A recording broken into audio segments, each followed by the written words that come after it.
Welcome to the March 9th edition of GrokTALK, brought to you by GraniteGrok.com and Grok Media, LLC. Be sure to like, subscribe, and share everywhere you can find us. You can donate at GraniteGrok.com. Every donation goes to support independent, free, speechy, focused media. And we attack everybody. So, today, Jesse Jackson's funeral. Some interesting things happened there, and I think they have national implications. There's a lesson that we need to learn. I also talk about the upcoming do-over, the primary in Texas for John Cornyn's U.S. Senate seat.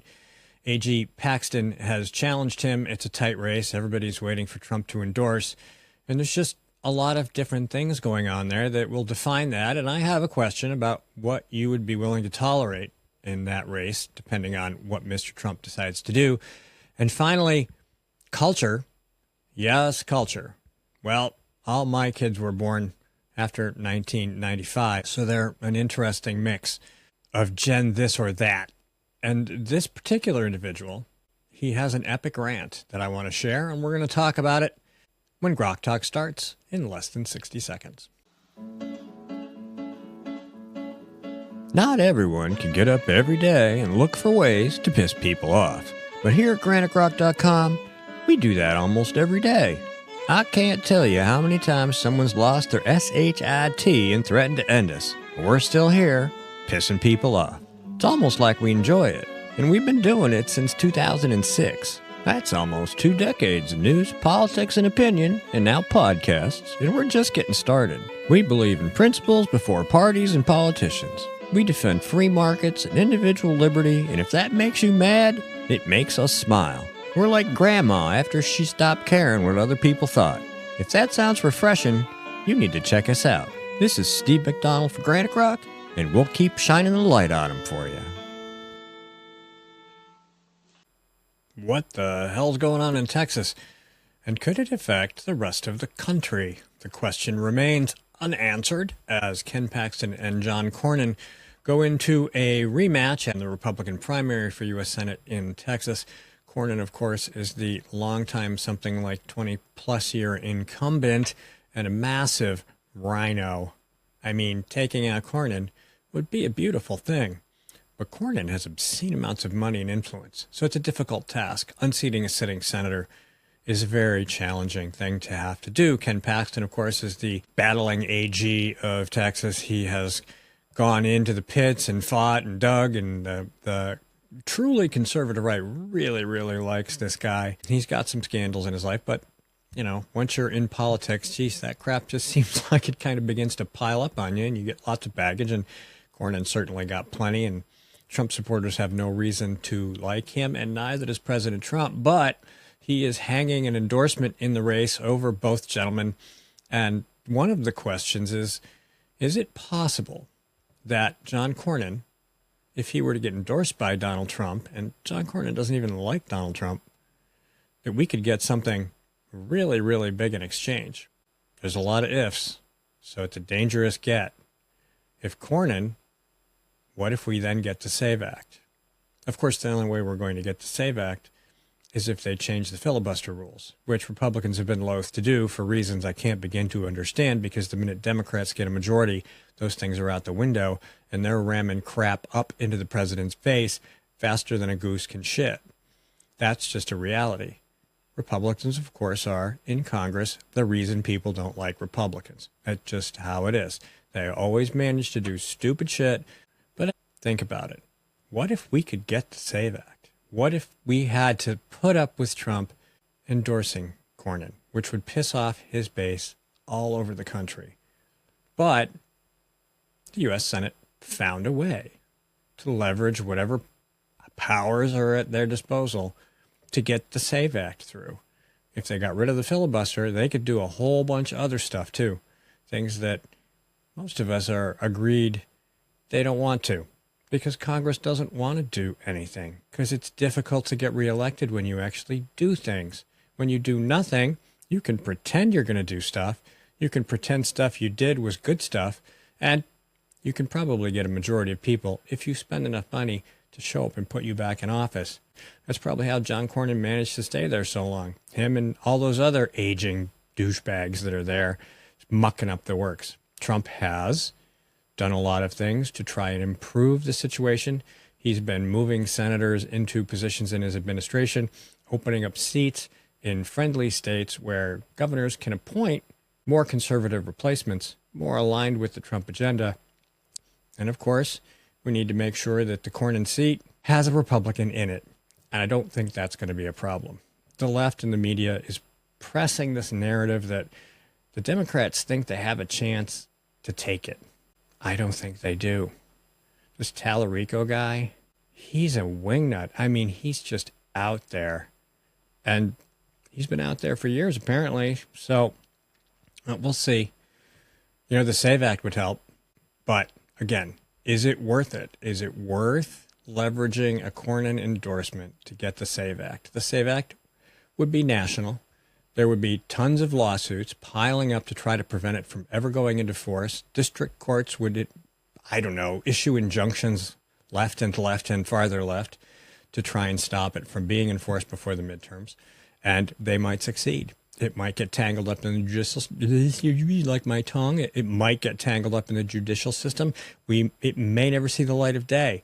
Judges have a habit of telling Congress that they can't do what they actually exist constitutionally to do on a regular basis.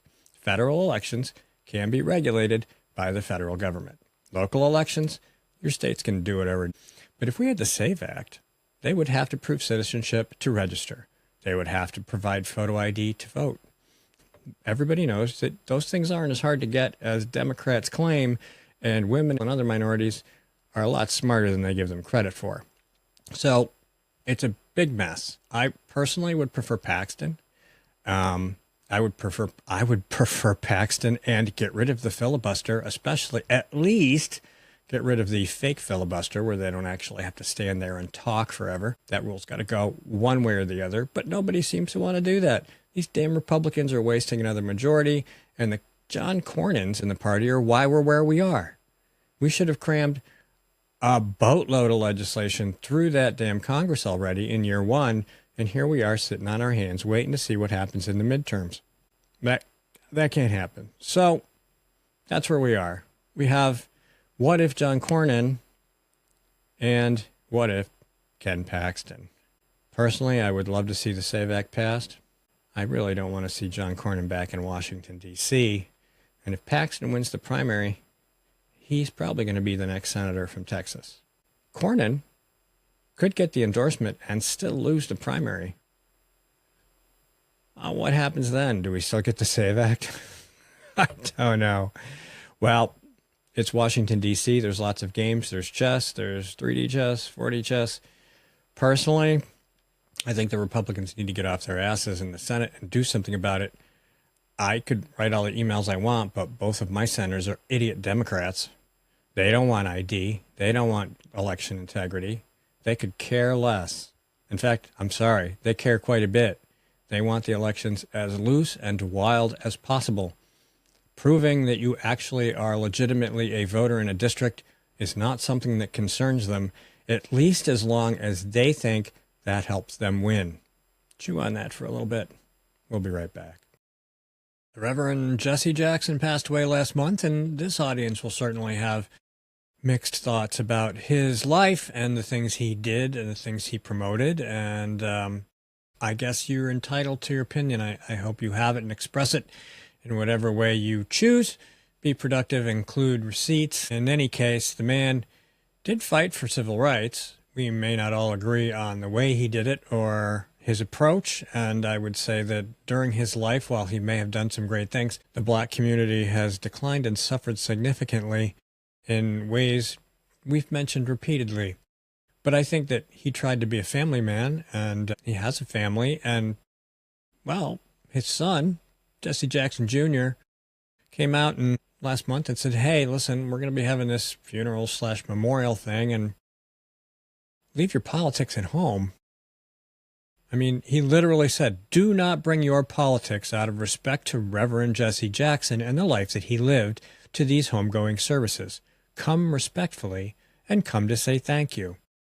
Listen to him say it yourself. Dad believed that funerals were not for the dearly departed. He believed funerals were for the living. He believed that they were great gathering meetings. And no two lives in human history will have the same number of people attending their funerals, or the same people will be at their funerals, because your friends ain't my friends ain't your friends. We don't know the same people. You don't know the same people that I know. Do not bring your politics out of respect to Reverend Jesse Jackson and the life that he lived to these homegoing services.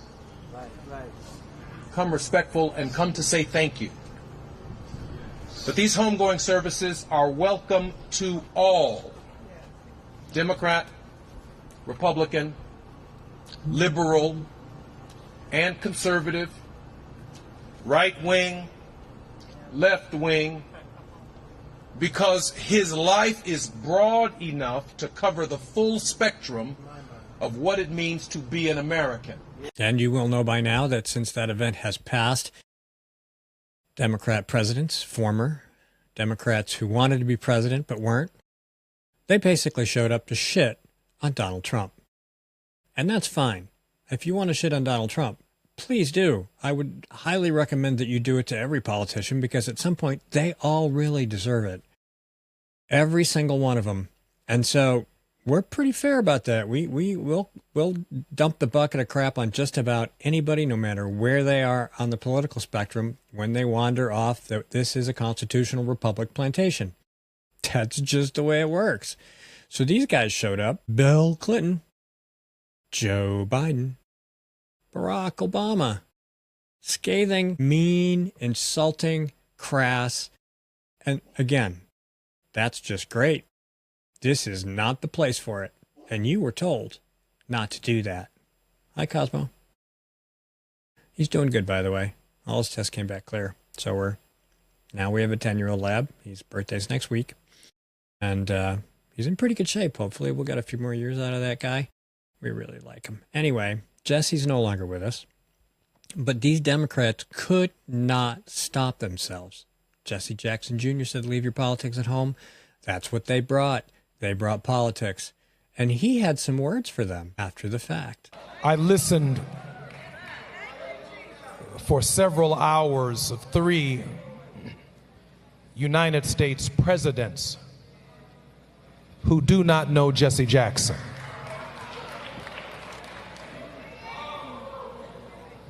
You don't know Jesse Jackson. I wonder how well Donald Trump knows him. I've seen a lot of pictures of them together when he was younger. I have a feeling that they're a little bit more familiar than maybe Barack Obama or Bill Clinton or certainly Hillary and Kamala. Sorry, it's Kamala. Miss Word Salad. Anyway, they were rude, insulting, obnoxious, totally inappropriate. I think I've said that a couple of times now, but I can't stop because this is who they are. These are leaders in the Democrat Party. They can't even honor a family's wishes to keep the politics out of it. Maybe they didn't have a choice. Maybe they couldn't tell deep, heartfelt stories for 30 minutes about their relationship with Jesse Jackson. I don't see why. I mean, they lie about everything else. Why not just make up a bunch of stuff? It certainly would have gone over better, at least with the family, than what they actually did. Where do you go with this? I mean, the media didn't really cover it. I mean, obviously they love covering when somebody of prominence on the left steps up to a podium and trashes Donald Trump. And again, they're entitled to that. But didn't they feel any obligation to honor the family's wishes and not broadcast that or share it with the world? The Sun said, no politics. The same assholes brought politics. That's who these people are. Even a man who is regarded as on their side, at least in some respects, who has, I don't know, tried to help them win elections, they still couldn't keep it to themselves. I think that's, I don't know, that speaks volumes. So, goodbye, Reverend Jesse Jackson. And my apologies to the family, but you invited them. So, you should have known. Because they aren't strangers to you. You know who they are. You know who these people are. You know what they'll do to get in office. You know what they'll do to get attention. And they just did it against your best wishes. All right, hang tight. We'll be back shortly. One more segment to go.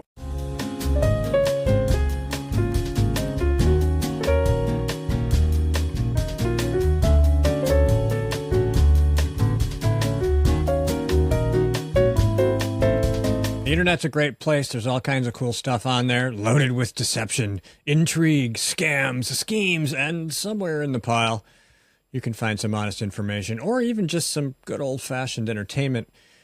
This particular bit, well, let me preface. So, for many decades, I worked in jobs where I had to hire, train, and often fire people you would call teenagers. There were adults, young adults, but lots of teenagers. Food service, a couple of different companies. So I've worked in almost every kind of food service you can imagine. But in a managerial position, you have to determine whether or not you think the individual in front of you is going to show up, if they're going to do the job you ask them to do, and do it well. And it doesn't always work out. But it wasn't that big of a problem. I mean, teenagers were manageable in the 80s and 90s. These days, there's a different work ethic. I mean, my wife and I worked hard. I've worked 2-3 jobs sometimes, so she could stay home with the kid, don't show up late. We come home on time, but, you know, if we're needed, we stick around. And we try to do the best job we can because sometimes, even in a job you don't like, doing the best job you can makes you feel better about you. And then you just do that because you signed a contract. You said, I'm going to do this job. And so you go and you do it. These days, it seems like finding something else is, I don't know, something you do every couple of weeks, every couple months. Oh, anyway, I won't ruin the fun. Check this out. It's time for boomers and Gen X to sit down. Oh, you want the boomers and Gen X to sit down? Well, sweetheart, Gen X would love to sit down. We fantasize about it. We dream about it the way you dream about becoming a digital nomad after quitting your third job this quarter. You think we're standing because we crave control? No, we're standing because if we sit down, the Wi-Fi goes out, the payroll freezes, the lights flicker, and somebody schedules a mental health summit to discuss why the printer feels unheard. Gen X isn't in charge. We're not. We're just the duct tape holding all the dysfunctional daycare together. We're not CEOs. We're the CPR. We're the middle child of generations. The boomers built it and Gen Z critiques it, and we're in the basement resetting the damn breaker because somebody microwaved a Pop-Tart in the foil again. You want us to sit down cool, take the wheel, but historically speaking, some of y'all can't even hold a job longer than a seasonal pumpkin spice release without posting a resignation reel about toxic vibes from Linda because she didn't validate your aura. You don't want to run the world. You just want to rebrand it. You don't want responsibility. You want reimagining. You don't want a full workday. You want a flexible framework featuring feelings, ferns, and frequent feedback. And listen, change is fine. Progress is good. We like progress. But progress requires perseverance, and perseverance requires staying at something longer than 2 months without announcing, I'm pivoting. You say sit down like we're hogging the throne, but baby, there ain't no throne. It's a folding chair from 97 with one leg shorter than the other, and we've been balancing on it since before dial-up. We don't want power, we want peace. We don't want control, we want a damn nap. But until somebody proves they can work a full shift without needing a spirit journey and a Slack announcement about their boundaries, we're just going to stay standing because, not because we think we're better, but because if we don't, everything stops. And sweetheart, we're tired, but we ain't stupid. If you look at the entire age group or age groups as a culture, there's definitely been a shift. An awful lot of people are more concerned about their feelings, maybe the number of clicks, likes, and shares they get, instead of what actually really matters. You know, having things you should feel blessed to have, like a job that you can do, a job that will pay you in exchange for your time and your energy, a job that will allow you to accumulate skills. And then you take those skills, and throughout life you pile them up until you come up to your next job, and so on and so forth. It's not something you do every 2 months. And that just seems to be the way they think. It's very internet-minded. If you look at the way the internet works, their happiness is hinged on who says nice things about them. And when people say unnice things, well, they feel bad. They get the sads. And then they need a day or a week or maybe a year, but they don't have any income. They don't have any foundation. And that's a problem. And so, you know, you try to instill that in your children. You try to give them good role models. You try to give them good role models, and you hope that they pick it up and go, off we go. Well, you know, that's pretty much not exactly where we are as a culture. I think there's a shift coming, and thanks to people like Charlie Kirk, we're definitely kind of turning in the right direction. There's a lot of people, especially young men, who are discovering that the lie of a college education is easily repaired if you just go learn something useful like a trade, something fulfilling, something where you get to help people in exchange for what ends up being a living. The Democrat Party, to their discredit, has done a fine job of elevating people who have absolutely no experience in the real world as leaders. The only thing they've ever done is public service, and that wasn't public service, it was self-service. They're doing it for themselves, like that asshole Bernie Sanders. Mr. Marxist, communist, socialist, Democrat socialist, whatever you want to call him. He's never had a real job, but he has 3 houses. He's a multimillionaire. And then you look at influencers on the internet. Some of those people provide an actual service. They're smart, they're interesting, maybe they're attractive. They share information that helps you improve your life or answers questions that you have. But is that a real job? One thing they all have in common is commitment. The influencers are committed to whatever it is their brand is, their focus, their mission, their message.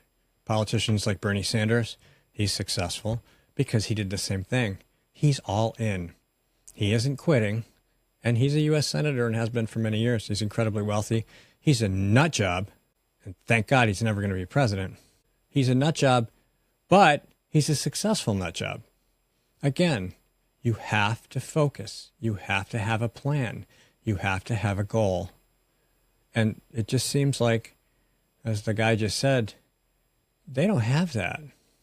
The ones that do will do very well, but an awful lot more than usual are living in this bizarre half-life where the virtual world matters more than what happens in the real world.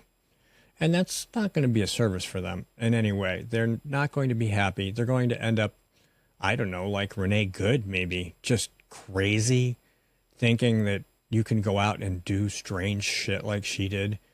She ended up dead. We don't want that. We don't want anybody to get shot. But if you really want to avoid that, don't drive your car into a federal agent. It's free advice. I'm just handing it out like candy.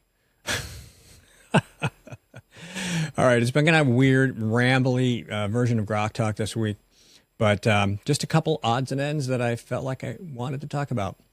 Hope you're having a great week, and we'll be back next Monday. Bye.